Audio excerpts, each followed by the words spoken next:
Práci se stránkami si předvedeme na následujícím příkladu.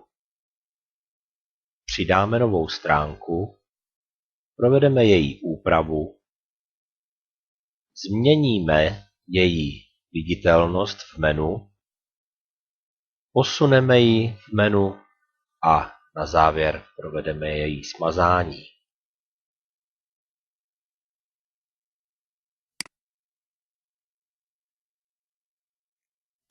Název stránky bude současně položkou v menu vašeho webu.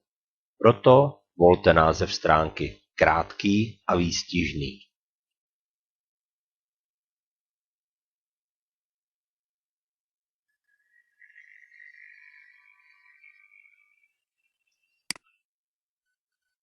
V dalším řádku můžeme zvolit, zda stránka bude součástí hlavního menu nebo pod stránkou některé stránky hlavního menu.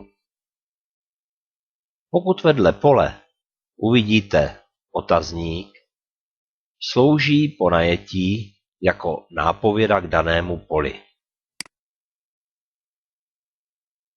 Pokud máme zvolený název stránky a určeno, zda bude součástí hlavního menu nebo pod stránkou, můžeme použít tlačítko Uložit.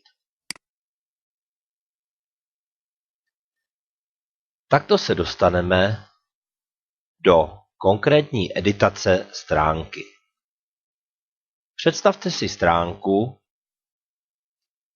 jako článek v novinách. Článek v novinách má svoji strukturu. Hlavní nadpis, text, případně odstavce s dalšími nadpisy a součástí článku jsou obrázky. Proto i vaše stránka bude mít tuto strukturu.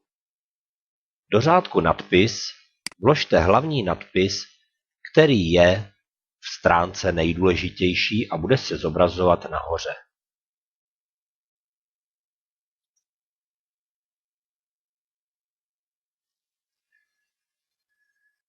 V dalším řádku máte možnost zvolit, zda stránka po uložení bude v menu vidět, anebo zda ji necháte zatím neviditelnou do doby, než ji budete mít zcela připravenou. V následujícím řádku můžete opět provést změnu pozice stránky v menu, čili dát ji buď do hlavního menu, nebo ji udělat jako podřazenou stránku některé hlavní položce.